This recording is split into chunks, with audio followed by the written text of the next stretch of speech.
आज हम आपको दिखा रहे हैं जलियांवाला वो बाग जिसमें बैसाखी वाले दिन तमाम हिंदुस्तानी इकट्ठा हुए थे आपस में बातचीत करने के लिए, और उसके कुछ मार्गों से आपको हम अवगत कराते हैं। ये वही जगह है जहाँ बैसाखी वाले दिन हिंदुस्तानी इकट्ठा हुए थे बातचीत करने के लिए। और यहाँ पर एक ही रास्ता है आने के लिए। अब तो दो रास्ते हो गए हैं जाने के लिए भी, एक आने के लिए और एक जाने के लिए। जब यहाँ पर गोलियाँ चली थी, जनरल डायर ने गोलियाँ चलवाई थी, तो यहाँ पर सिर्फ एक ही रास्ता था, एक छोटा सा रास्ता था यहाँ आने के लिए। गैलरी सी मैं आपको दिखाता हूँ, एक छोटा सा रास्ता था जिस रास्ते से डायर बाग के अंदर प्रवेश हुआ था। वो आप जहाँ से देख रहे हैं अधिक सी भीड़ आती हुई, ये छोटी सी गैलरी यही रास्ता था जिस रास्ते से जनरल डायर कुछ सैनिकों के साथ अंदर प्रवेश किया था। और यही वो जगह है जहाँ पर बैसाखी वाले दिन तमाम हिंदुस्तानी इकट्ठा हुए थे। शहीदों की चिताओं पर लगेंगे हर वर्ष यूं ही मेले, वतन पर मर मिटने वालों का यही निशान होगा। हर वर्ष जिसने कहा गलत कहा। हम तो जब भी यहाँ आते हैं और देखते हैं कि शहीदों की चिताओं पर तो हर रोज़ मेले लगते हैं, और यहीं से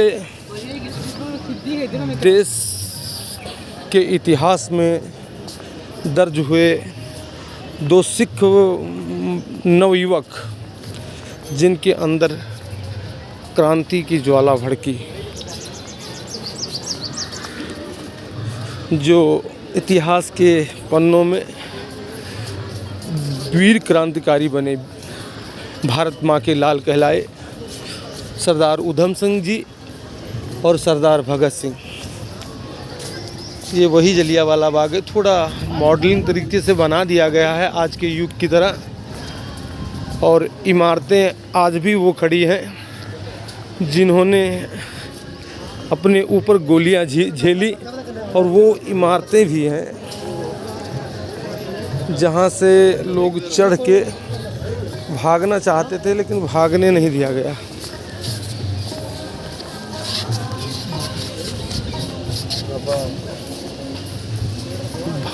दीवार कूद कर भागना चाहते थे और भागने भी नहीं दिया गया। और गोलियों के निशान आज भी दीवारों में आपको हम दर्शाएंगे, दिखाते हैं हम आपको वो गोलियों के निशान जिस टाइम यहाँ बैसाखी वाले दिन गोलियाँ हिंदुस्तानियों के ऊपर चलाई गई थी, और 1000 से भी अधिक लोग इसी जगह पर मर गए थे।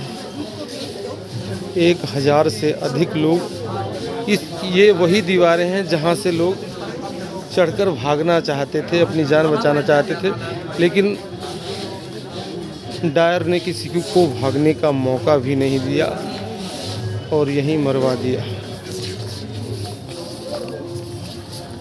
सॉरी भैया। आगे हम आपको दिखाते हैं उस स्मारक को जो प्राचीन काल से जब से यहाँ इस मिट्टी को लहूलुहान किया गया तब से बनी हुई है। ये वो छोटी सी बिल्डिंग है जलियांवाले बाग की, जो उस वक्त मौजूद थी जब यहाँ पर गोलियाँ चली थी। इस छोटी सी इमारत में भी गोलियों के निशान अधिक से अधिक हैं। इस इमारत में भी गोलियों के निशान अधिक से अधिक हैं, और यही वो जगह है जहाँ पर भगत सिंह ने ये कसम खा लिया था कि अंग्रेज़ों को भगाने के लिए इस देश से भगाने के लिए अगर मुझे अपने प्राणों की बलि देनी पड़ी तो एक कदम भी पीछे नहीं हटाऊंगा। और भगत सिंह इतने तेज और माइंडेड आदमी थे, एकदम चुस्त थे। उनके पिताजी भी कुछ करते थे तो खेती बाड़ी पर भी ध्यान देते थे। एक बार उनके पिताजी आम का बीज बो रहे थे, उन्होंने मिट्टी खोदते हुए देखा पिताजी को, तो उन्होंने कहा कि पिताजी ये आम का बीज मिट्टी में क्यों गाड़ रहे हो।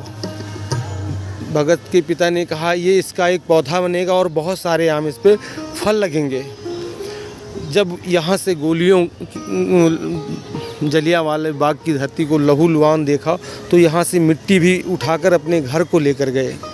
और घर लेकर जब गए तो उन्होंने एक जगह रख दिया और उसको देखते और अपने अंदर क्रोध की अग्नि को जलाते कि इस लहू का बदला मैं एक ना एक दिन ज़रूर लूँगा। सो भगत सिंह ने उस जलियांवाले बाग से आने के बाद लकड़ियों को तोड़ तोड़ कर ज़मीन में गाड़ने लगे। अचानक घर से गायब हो गए। उनके पिता जब दौड़े हुए खेतों में गए और पूछा कि क्या कर रहे हो बेटा, तो भगत ने कहा कि पिताजी गोलियां बो रहा हूँ।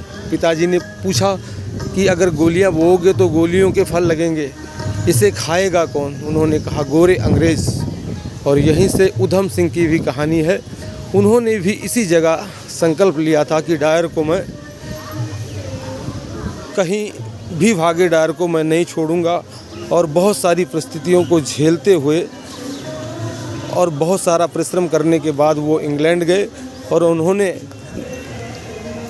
जिस तरह डायर ने हिंदुस्तान में गोलियां चलाकर निर्दोष हिंदुस्तानियों का वध किया था, उसी तरह उधम सिंह ने उन्हीं के मुल्क में जाकर उन्हें इंग्लैंड में ही गोली मारी। जय हिंद, जय भारत दोस्तों।